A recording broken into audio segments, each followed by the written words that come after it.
Sabi nga ni Santiago, James chapter 1 verse 19. Anong sabi niya? Be quick to listen and slow to speak, slow to anger. Huwag kang magagalit agad.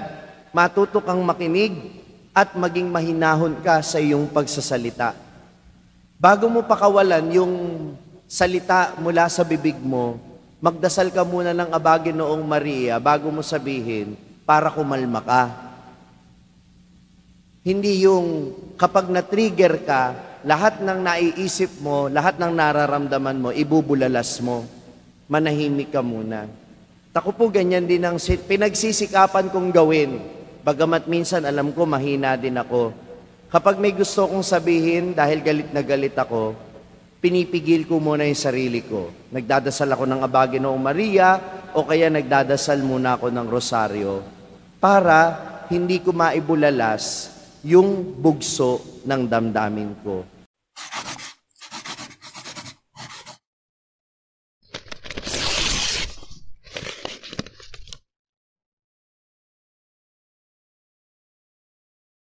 Sumainyo ang Panginoon. At sumayo rin. Ang mabuting balita ng Panginoon ayon kay San Lucas. Papuri sa iyo, Panginoon.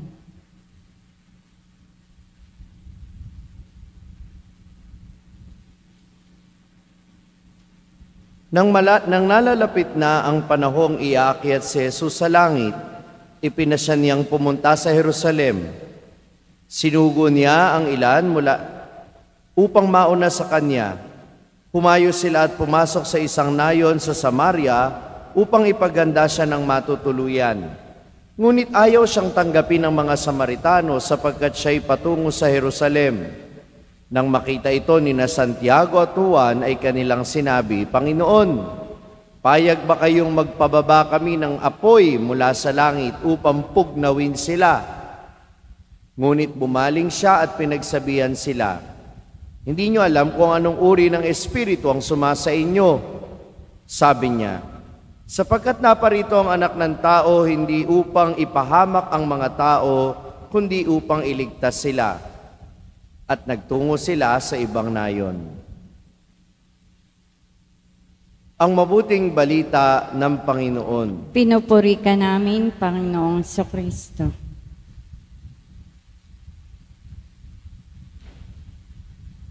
Magandang umaga po sa inyong lahat. Magandang umaga po.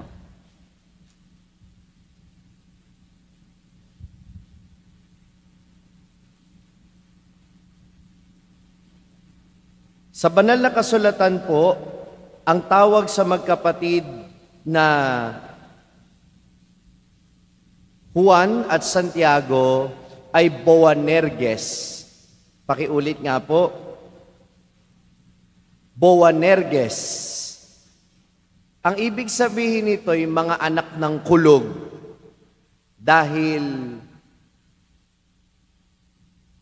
mabugso ang kanilang damdamin.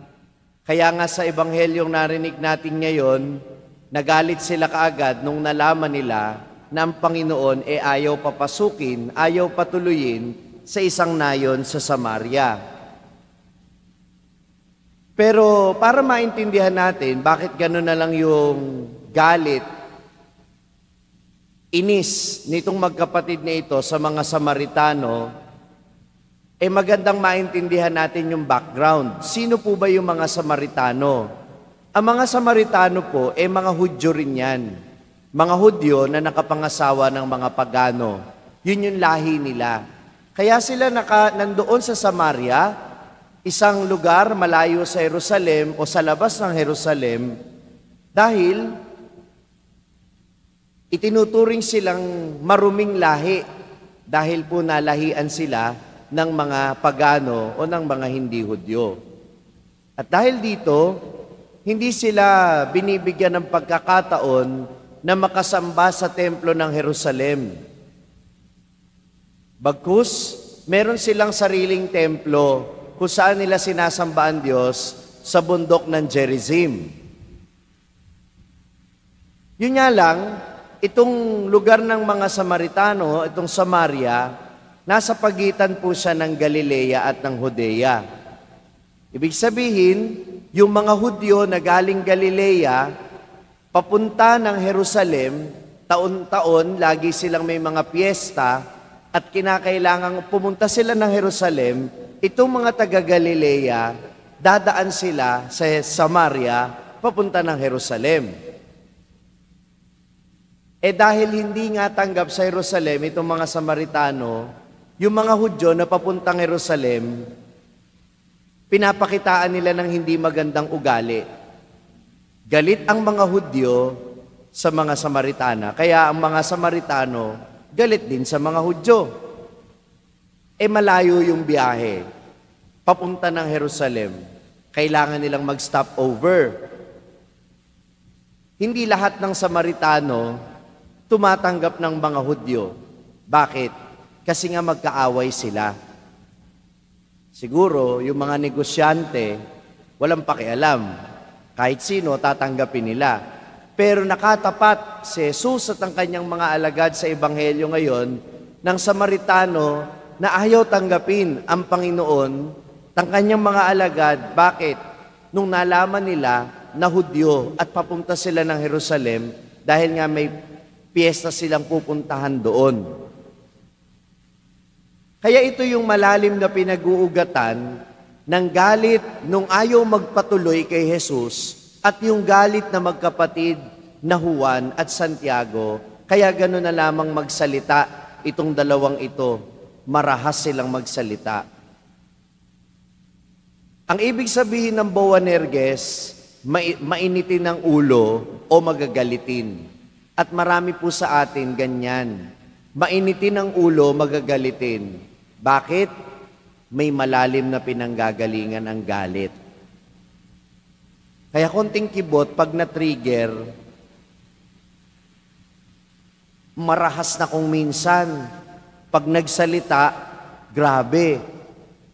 Kaya ngayong araw na ito, magandang tingnan ng ating sarili at pagnilayan, kamusta ba ang temper ninyo? Kamusta ba yung ating pagiging mainitin ng ulo? Bugnutin ka ba? Mabilis ka bang magalit? At kapag ba nagalit ka, hindi mo makontrol yung mga salitang lumalabas sa bibig mo? O yung mga bagay na hinahangad mo sa kapwa mo, nagiging masama ba? Hindi ka nga mamamatay tao, hindi ka nga nananakit ng kapwa-tao, pero yung isip mo naman, yung pananalita mo naman, para ka na ring mamamatay tao, kasi yung dignidad ng tao, hindi mo na pinapahalagahan. Ngayong araw na ito, magandang pagnilayan sa ating mga sarili, ano yung mga triggers natin?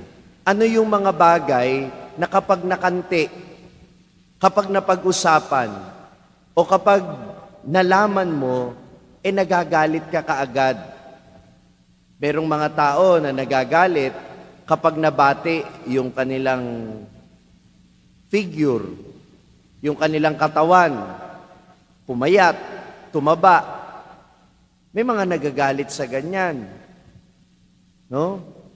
Kaya nga sabi ko, pagka mga reunion, wag na kayong nambabati na, uy, tumataba ka. Bakit?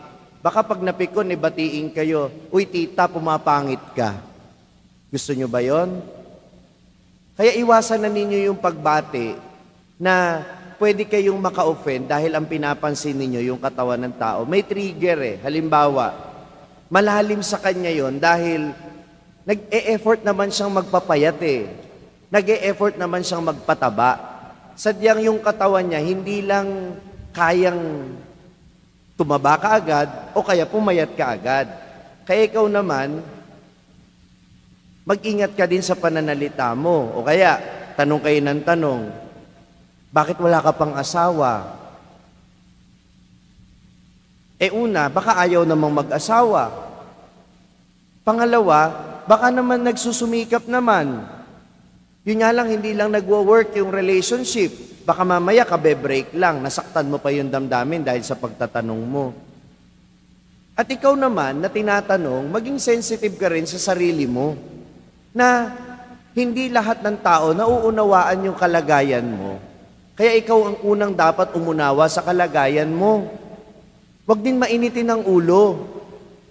Kapag binati ka na, uy, pumapayat ka, uy, tumataba ka, tandaan mo, yung mga tita at mga tito natin, mga ano lang yan, mga mema lang yan, may masabi lang. Hindi naman nila gustong insultuhin ka.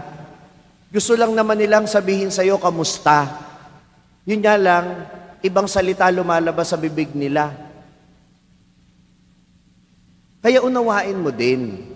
At ikaw naman, huwag mainitin masyadong ulo. Ibahin mo na lang ang kwento. Pag binati kang tumataba ka, sabihin mo, pasensya na ho, dami kong pera pang bili ng pagkain eh. Di ba? E di naging maganda pa. O pag sinabi sa yung, bakit hindi ka pa nag-aasawa? Sabihin mo, hindi ko na pa naman ho kailangan eh. Dami ho nang liligaw. Hirap lang ho mamili. Di ba? Ikaw sa sarili mo, sabi nga ni Santiago, James chapter 1 verse 19. Anong sabi niya? Be quick to listen and slow to speak, slow to anger. Huwag kang magagalit agad. Matuto kang makinig at maging mahinahon ka sa iyong pagsasalita. Bago mo pakawalan yung salita mula sa bibig mo, magdasal ka muna ng Aba Ginoong Maria bago mo sabihin para kumalma ka. Hindi yung kapag na-trigger ka, lahat ng naiisip mo, lahat ng nararamdaman mo, ibubulalas mo. Manahimik ka muna. Ako po ganyan din ang pinagsisikapan kong gawin. Bagamat minsan alam ko mahina din ako. Kapag may gusto kong sabihin dahil galit na galit ako, pinipigil ko muna yung sarili ko. Nagdadasal ako ng Aba Ginoong Maria o kaya nagdadasal muna ako ng rosaryo para hindi ko maibulalas yung bugso ng damdamin ko. Sapagkat si Jesus, sa kanyang pagtatapos ng kanyang misyon sa Galilea bago siya umakyat ng Jerusalem, gusto na rin niyang tapusin itong alitan na namamagitan sa mga Hudyo at sa mga Samaritano. Kaya anong sabi niya? Naparito ako, hindi upang puksain ng tao, kundi para akayin din sila. Kaya itong mga Samaritano, bagamat si Jesus ay Hudyo, hindi niya tinitingnan ng mga Samaritano bilang kaaway. Bakit? Nauunawaan niya kung bakit sila ganon. At para kay Jesus, hindi solusyon ang gumante sa masamang ginawa sa kanya para matapos at magkaroon ng kapayapaan sa kanila. Kaya sana tayo ganun din. Sa misang ito, hilingin natin na mapawi ang lahat ng paghahangad nating maghiganti, na sana magkaroon tayo ng pamigil, na sana maging maingat tayo sa ating pagsasalita, upang matigil na ang pagsasakitan, upang matigil na ang paghihiganti, upang tayo bago tayo magsalita o gumawa ng anumang makasasama sa kapwa, mag-isip muna tayong mabuti, unawain ang ating sarili, pakinggang mabuti ang sinasabi ng iba, subukan munang umunawa, subukan munang pigilin ang sarili, upang wala ng gulo pa ang humaba at magkaroon ng kapayapaan sa isa't isa. Amen. Kung na-bless ka ng pagninilay natin sa araw na ito, huwag mong kalimutang mag-subscribe sa page na ito at i-click ang bell button para manatiling updated sa tuwing nag-upload tayo ng mga pagninilay dito. At syempre, hindi pwedeng ikaw lang ang nabe-bless. Kung gusto mo ring mabless ang iyong mga kaibigan at mahal sa buhay, i-share ang link ng video na ito sa kanila. Ako po si Father Franz Dizon, ang content creator ng Sa Madaling Sabi na matatagpuan ninyo sa iba-ibang social media platforms. Pari ng Diocese ng Malolos at ngayon ay matatagpuan na rin po ninyo ang aking mga pagninilay sa #1 Catholic app in the world, ang Hallow. 400,000 po na Pilipino na ang nakasubscribe sa Halo. Ano pang hinihintay ninyo? I-download na po ninyo ng libre ang Halo app sa inyo pong Google Play Store o kaya naman ay Apple App Store. Magkita-kita po tayo hanggang sa aking susunod na pagninilay dito sa ating page, ang Sa Madaling Sabi.